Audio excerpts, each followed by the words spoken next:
Hey guys, it's Jimmy from over at Movie Death Blows. Hope everyone's doing well out there today. I want to take this time to review Scream and give you guys my thoughts on the new Scream movie, Scream 5, all capitals. I wanted to get this out Wednesday or Thursday. That didn't happen, so it's going to come out tonight, Friday officially, so you can go see it then. So let's just jump into it. I don't really think I need to give you the rundown on what Scream is or what it's about. It's a slasher film with some cool takeoffs and comedies of movie tropes and stereotypes that happens in horror films and whatnot. This franchise was started by Wes Craven, the legendary Wes Craven, back in 1996. He directed all 4 Scream movies previous to this: Scream 1, 2, 3, and 4 in 2011. Unfortunately, a couple years ago, Wes passed away, so this film is actually dedicated to him at the end. So if you stay after the credits, it says for Wes, it definitely is. So I didn't really have expectations walking into Scream 5. I was a fan of the original Scream. I thought Scream 2 was the better movie. Scream 3 is the first one I got a chance to see in theaters. Scream 4 would be the second one at that point. Can we just talk about how awesome the soundtrack was for Scream 3? Because it had Creed's What If and System of a Down's Spiders on it, which was just awesome back in the day. But Scream 1 is where it all started. And the thing about the Scream franchise, it's really the only, let me think hard about this before I say it, like the horror franchise from the 90s. So like, I was born in 86. So like the first franchise I really grew up with horror-wise was Scream. That came out like in the theaters. We had I Know What You Did Last Summer, I Know What You Did Last Summer 2, and then Urban Legends Final Cut. Scream is really the one that didn't go off the rails and like have any, direct-to-DVD weird movies that were made about it, spin-offs or something like that. I mean, Scream has lasted the test of time, so 1996 to now is about 25 years, 26 years, if you're being specific when it came out. And it's lasted the test of time. All those movies are good. Unfortunately, my generation didn't get to grow up. I mean, we had the takeoff, we had Halloween, Friday the 13th, Nightmare on Elm Street, stuff like that, but those were not the originals. They were, Jason Takes New York, all that crazy stuff kind of happened. And so those movies kind of went off the rail after the originals. Like there was all kinds of takeoffs and supernatural stuff that happened there. But Scream has stood the test of time. And I'm not close to the franchise. Like I'm not like an uber Scream fan, but I'm a Wes Craven fan and I'm a horror fan. So when movies like this come out, I pay attention. So Scream, all capital, Scream 5, in my opinion, it rivals the original. It's the best one we've seen since, even though my favorite is Scream 2, it's the best Scream movie we've seen since the original Scream. And it pays, homages to the original, and it also pokes fun at itself where it can be. The opening scene of Scream 5 is pretty much, verbatim a takeoff of Scream, a girl alone in the house, but, updated technology. You're having cell phones now, you have self-locking alarm houses, you have everything that's kind of interconnected at that point. But Ghostface still gets you. There's no way around that. He's still going to find his way in. He's still going to keep you talking and get you at some point. So, this is probably, when you're watching it, people will laugh because they have, moments and nostalgia and stuff they hear from. This movie's more about fandom, and it's like a meta version of fandom at that point.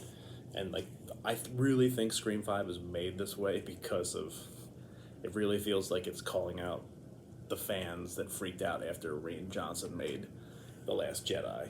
And like when you'll see that in this movie where they're talking about, there was the originals, then there was the sequel. Well, Scream 5 is a requel where it kind of like brings legacy characters into the present day with newer characters at that point. That's a line in the film. So the film focuses on Sam Carpenter and Tara Carpenter, and there's a secret going on with them. In the movie, you find out pretty early. I'm not going to spoil it for you. We don't do that here. It is really cool to see some older characters come back, not just Sidney, Gale, and Dewey. So obviously, Sidney fucking Prescott shows up.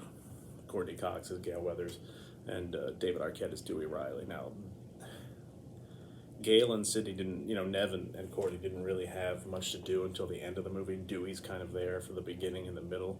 And surprisingly, David Arquette is the best part of the movie. Like, you really feel for, Dewey Riley at this point. Like, he's been stabbed 9 times. In every movie, he ends up getting destroyed at some point. So, and in this movie, Dewey and Gale are no longer together. They're divorced. He's living back in Woodsboro. She's living in New York, I believe, doing the Good Morning America version, and Sydney's off in different California towns. She has a husband and two daughters now, so everybody's kind of grown up. So the movie focuses on the group: Sam Carpenter, the older sister; Tara, the younger sister who gets attacked in the first scene. Then there is Mason Gooding, who is Cuba Gooding Jr.'s son, who I didn't know that until after this fact, but he was really good in the movie. He plays Chad Meeks Martin. Then there's his sister Jasmine Savoy Brown, Mindy Meeks Martin. So they're Randy's niece and nephew. They're twins, and Randy's sister does show up in this. I can't remember what her name is off the top of my head. And Jack Quaid's in it from The Boys. He plays Richie. That's Sam's boyfriend. So, I mean, you have all kinds of suspects at this point. Oh, and also forget Dylan Minnett plays Wes Hicks from 13 Reasons Why. Mary Sheldon shows up. She's the sheriff of the town, Judy Hicks. So, I mean, you have a whole bunch of suspects you want to go to. Nobody can really trust anybody in Woodsboro at this point, This is pretty much the fourth or fifth time this has happened. We know kind of like the tropes the killer has. Is there one killer? Is there two? How do you know who's good, who's bad? There's all these kind of suspects. And I think the brilliant thing that the director's doing in this, these are also the directors of Ready or Not. I don't know if anyone's seen that movie, but it's a really underrated horror film. I mean, I don't know if it's horror or more suspense than anything, but Matt Oldpin and Tyler Gillette are the directors of this, and they do a good job at poking fun at horror fans. So there's a lot of scenes where people will close a door, and usually, or they open a door, and when they close it, there's going to be somebody there. But, a bunch of times in Scream when that happens, you're expecting someone to be there, and then there's nobody there. And they'll do it like 3 or 4 times in a scene, but then one time it'll get you. Or there'll be a loud noise over here, like a noise you weren't expecting, but you're not going to get everything. The stereotypical things that happen in horror movies sometimes do happen. Like, the characters are still bimbos, even though it's like a take, they know what happens in horror movies. They know their characters in a horror movie. At this film is kind of what they're giving you at that point, but they still fall prey to the usual killer tricks at that point. And there's always like some football player that gets murdered. Like, can't you just tackle Ghostface and just destroy him at this point? Sorry, but apparently not. Ghostface is he's quick, and apparently he's the strongest person ever. So. You do get, you will see, Woodsboro High. You'll see characters mentioned from the original: Billy Loomis, Stu Macher. You'll see Stu Macher's house. You'll see, I'm trying to think of the places we've seen in Woodsboro at this point. That's really the callbacks to the original. But it's more updated with technology and how they're making fun of today's fandom and the social media age and Reddit.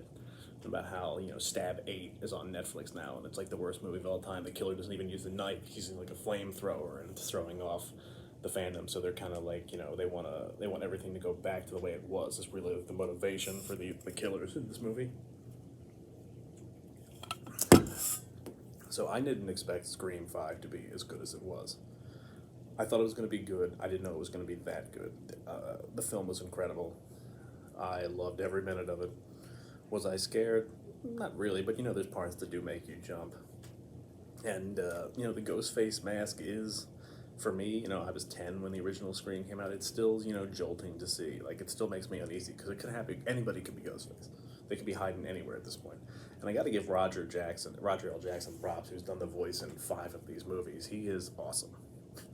I don't think he gets enough credit as a voice actor or an actor in general, because his voice is like the horror voice of a generation at this point.